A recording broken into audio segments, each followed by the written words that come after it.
ഹരേ കൃഷ്ണ, നമസ്കാരം. ഇന്ന് ഞാൻ പറയാൻ പോകുന്ന കാര്യം വളരെ സിമ്പിളായിട്ടുള്ള എല്ലാവർക്കും ഭഗവാന്റെ അനുഗ്രഹം കിട്ടാൻ വേണ്ടിയിട്ടുള്ളൊരു ചെറിയൊരു സിമ്പിൾ ടെക്നിക്കാണ് പറയാൻ പോകുന്നത്. ഈ കാര്യം എപ്പോൾ വേണമെങ്കിലും ചെയ്യാം. നിങ്ങൾ ഒരു സ്വസ്ഥമായ ഒരു സ്ഥലത്ത് നിവർന്ന് ചമ്രമടിഞ്ഞിരിക്കാം, അല്ലെങ്കിൽ കസേരയിലിരിക്കാം, അങ്ങനെ വേണമെങ്കിലും ഇരിക്കാം. എന്നിട്ട് ആകാശത്ത് നിന്നൊരു ബ്ലൂ ലൈറ്റ് നേരെ നമ്മുടെ തലയുടെ മധ്യത്തിൽ വന്ന് പതിക്കുന്നതായിട്ട് സങ്കല്പിക്കുക.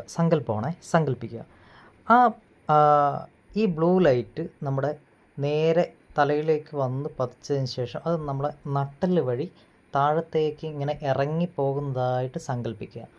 ആ ബ്ലൂ ലൈറ്റ് നല്ല തിളങ്ങുന്ന ബ്ലൂ ലൈറ്റ് ആയിരിക്കണം. അത് നേരെ നമ്മുടെ നട്ടെല്ലിൻ്റെ താഴെ ഭാഗത്ത് പോയിട്ട് പതിക്കുന്നതായിട്ട് സങ്കല്പിക്കുക. ഇങ്ങനെ സങ്കല്പിച്ചതിന് ശേഷം നമ്മൾ എന്താ ചെയ്യേണ്ടതെന്ന് വെച്ച് കഴിഞ്ഞാൽ, നമ്മൾ ഏറ്റവും പെട്ടെന്ന് നമുക്ക് മനസ്സിൽ വരുന്ന ഒരു ആഗ്രഹം നമ്മളത് വാ കൊണ്ട് അത് ശബ്ദത്തിൽ, അധിക ശബ്ദത്തിലല്ല, നമ്മൾ കേൾക്കാവുന്ന ശബ്ദത്തിൽ നമ്മൾ 3 പ്രാവശ്യം ഉച്ചരിക്കുക. എന്താണ് നമ്മുടെ ആഗ്രഹം എന്ന് വെച്ച് കഴിഞ്ഞാൽ അത് 3 പ്രാവശ്യം നമ്മൾ ഉച്ചരിക്കുക. അതിനുശേഷം അതിൻ്റെ വിഷ്വൽ, അതായത് അത് ഒരു ചിത്രത്തിൻ്റെ രൂപത്തിൽ, ഒരു വീഡിയോ രൂപത്തിൽ നിങ്ങളതിനെ മനസ്സിൽ കാണാം. ഇപ്പോൾ ഉദാഹരണത്തിന് ഒരു കാറാണ് എനിക്ക് ആവശ്യം, എൻ്റെ ഒരു ആഗ്രഹം ഒരു കാറാണെങ്കിൽ എനിക്ക് ഒരു മാരുതി കാറ് ലഭിച്ചു എന്ന് നമ്മൾ മനസ്സിൽ അങ്ങോട്ട് ഉറപ്പിക്കുക. അത് കിട്ടി എന്നുള്ളൊരു ഫീൽ നമുക്ക് വേണം.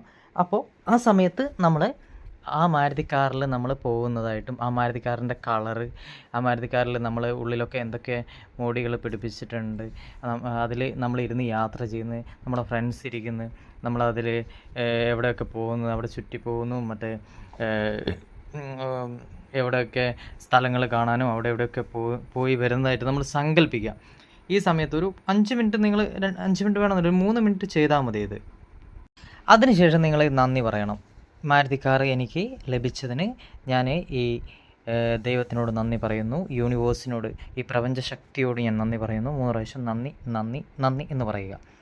അതിനുശേഷം ഈ മാറ്ററയെ വിട്ടേക്കുക. അതായത് നിങ്ങൾ ഈ മാറ്ററയെ ഓർക്കാനേ പാടില്ല. അപ്പോൾ ഇത് ഓട്ടോമാറ്റിക്കായിട്ട് നമ്മൾ ഇത് ലെറ്റ് ഗോ ചെയ്ത് കഴിഞ്ഞാൽ ഓട്ടോമാറ്റിക്കായിട്ട് ഇത് മാനിഫെസ്റ്റായി വന്നുകൊണ്ടേയിരിക്കും. ഇത് നമ്മളിലേക്ക് എങ്ങനെയെങ്കിലും പ്രപഞ്ചം, അല്ലെങ്കിൽ ഭഗവാൻ കൃഷ്ണൻ്റെ രൂപത്തിൽ, അല്ലെങ്കിൽ പ്രപഞ്ചത്തിൻ്റെ രൂപത്തിൽ നമ്മളിലേക്ക് എത്തിക്കും. ഒരുപാട് അനുഭവങ്ങളുണ്ട്. അപ്പം ഭഗവാൻ എപ്പോഴും നന്ദി പറയുക. രാവിലെ എഴുന്നേൽക്കുക, ഭഗവാൻ കൃഷ്ണന് നന്ദി നന്ദി നന്ദി എന്ന് പറയുക. കിടന്നുറങ്ങുന്നതിന് മുൻപേയും ഭഗവാൻ കൃഷ്ണന് നന്ദി നന്ദി നന്ദി എന്ന് നമ്മളിങ്ങനെ പറഞ്ഞുകൊണ്ടേയിരിക്കുക. അതുപോലെ തന്നെ യൂണിവേഴ്സിനോട് നമ്മൾ സോറി പറയുക. ഞാൻ ചെയ്തു പോയ എല്ലാറ്റിനും സോറി പറഞ്ഞുകൊണ്ടേ ഇരിക്കുക.